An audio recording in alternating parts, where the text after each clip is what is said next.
New sponsor by Lords furniture জগতের এক উজ্জ্বল নাম। নিজেদের ঘরকে সুন্দর আসবাব দিয়ে সাজাতে আজই আসুন আমাদের প্রতিষ্ঠানে। বেতন বৃদ্ধি, চাকরিতে স্থায়ীকরণ সহ 13 দফা দাবি জানিয়ে জেলা শাসক ও ডিস্ট্রিক্ট এডুকেশনাল অফিসারের কাছে ডেপুটেশন প্রদান করেন বঞ্চিত পার্শ্ব শিক্ষকেরা। বৃহস্পতিবার বঞ্চিত পার্শ্ব শিক্ষক লেখা ব্যানার নিয়ে প্রায় শতাধিকেরও ওপরে পার্শ্ব শিক্ষক ও শিক্ষিকারা জেলা শাসকের দপ্তর পর্যন্ত মিছিল করে যান ডেপুটেশন প্রদান করতে। এরপর জলপাইগুড়ি জেলা প্রাথমিক বিদ্যালয় সংসদের ডিস্ট্রিক্ট এডুকেশনাল অফিসারের কাছে এই একই দাবি জানিয়ে ডেপুটেশন প্রদান করা হয়। এই ডেপুটেশন নিয়ে কি বলছেন পার্শ্ব শিক্ষকেরা, আসুন শুনে নিন।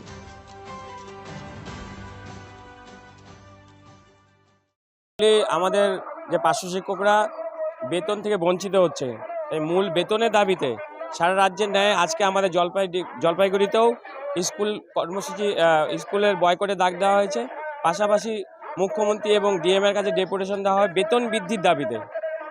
এই মুহূর্তে প্রাইমারির ক্ষেত্রে প্রায় 10,000 টাকা, 10,000 টাকা এবং উচ্চ প্রাথমিক ক্ষেত্রে প্রায় 13,000 টাকা এই আমরা পাচ্ছি বেতন। আমি হাই স্কুলের পার্শ্ব শিক্ষক। আমাদের আপাতত মূল দাবি হচ্ছে আমাদের বেতন বৃদ্ধি। হ্যাঁ, এছাড়া স্থায়ীকরণ আছে। আমাদের মেডিকেল লিভ, সাধারণত সবার মেডিকেল লিভ জমা হয়, আমাদের 2 বছরের পরে মেডিকেল লিভটাও জমা হয় না। আমাদেরও বাচ্চা কাচ্চা আছে, তাদেরও আছে, সবাই সিসিএল পায়, আমাদের সেটাও নেই। হ্যাঁ, আমরা নানা দিক থেকে বঞ্চিত, অথচ আমরা লোকালে কাজ করার জন্য আমাদের বেশি কাজ করতে হয়। আজকে আমাদের মূল ডেপুটেশন হচ্ছে, আমরা দীর্ঘদিন ধরে আমাদের যে সরকার শাসক দল এই পার্শ্ব শিক্ষকদের যেভাবে বঞ্চিত করে রেখেছে বিভিন্নভাবে সব দিক থেকেই, তার বিরুদ্ধেই আজকে আমরা এই ডেপুটেশন। আমাদের চাহিদা, আমরা দীর্ঘদিন ধরে আমাদের সমকাজে সমবেতন, এটাই হচ্ছে আমাদের মূল, এবং বেতন কাঠামো, এটা এই দীর্ঘদিনের আমাদের যে দাবি, যে বেতন কাঠামো এবং সমকাজে সমবেতন, এটাই হচ্ছে আমাদের মূল দাবি। তাই আমরা আজকে দলমত নির্বিশেষে শুধু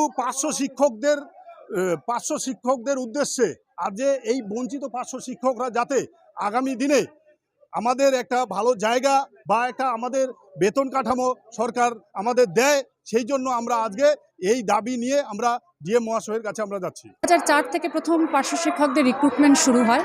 আজকে 2025-এ দাঁড়িয়ে আমরা শুরু করেছিলাম 2,000 টাকা মায়না দিয়ে।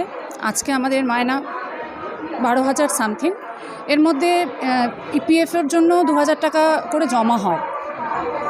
এটা একটা সঞ্চয় অবশ্যই বলতে পারেন। সরকারি তরফ থেকে এটা একটা উদ্যোগ নিজেরাই নিয়েছিলেন সরকার। তাতে করে আমাদের একটা লাভ হচ্ছে, কিছু টাকা জমছে, এবং সরকারের পক্ষ থেকে এটাও এসেছে যে রিটায়ারের পর 5 লাখ টাকা দেওয়া হবে আমাদেরকে। সেটা প্রথমে 1 লাখ ছিল, তারপর বেড়ে বেড়ে এখন যারা রিটায়ার করছে তারা 5 লাখ টাকা পাচ্ছে। কিন্তু 12,000 সামথিং দিয়ে আমরা যে চালাচ্ছি, 12,766 টাকা দিয়ে আমরা যে আজকের দিনে 2025-এ দাঁড়িয়ে সংসার চালাচ্ছি, এটা আমাদের কাছে একটা পরোক্ষ আত্মহত্যার মতো অবস্থায় দাঁড়িয়েছে। এই দুর্মূল্যের বাজারে অন্তত আমাদেরকে এমন একটা বেতন কাঠামো করুক, যেটা সুপ্রিম কোর্টের নির্দেশ আছে যে সমকাজে সমবেতন, অন্তত সেইটুকু আমাদের করুক, যাতে করে আমরা দৈনিক নিজেদের খাওয়া দাওয়া, সংস্থান এবং ওষুধপত্র যা কিছু হয় একটা পরিবারে, সন্তানদের শিক্ষা, সব কিছুর একটা ব্যবস্থা করতে পারি।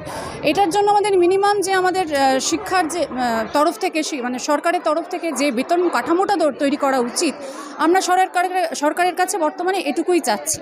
জলপাইগুড়ি মার্চেন্ট রোড আরবি দে কমপ্লেক্স সুবর্ণা, এখানে আপনারা পেয়ে যাবেন রকমারি গিফটের সম্ভার। বার্থডে পার্টি হোক কিংবা অ্যানিভার্সারি, আপনার প্রিয়জনের জন্য সমস্ত রকমের গিফট পেয়ে যাবেন সুবর্ণাতে। 36 বছরের পুরনো প্রতিষ্ঠান জলপাইগুড়ি মার্চেন্ট রোড আরবি দে কমপ্লেক্স সুবর্ণা। আজই চলে আসুন সকলের প্রিয় প্রতিষ্ঠান জলপাইগুড়ি সুবর্ণা।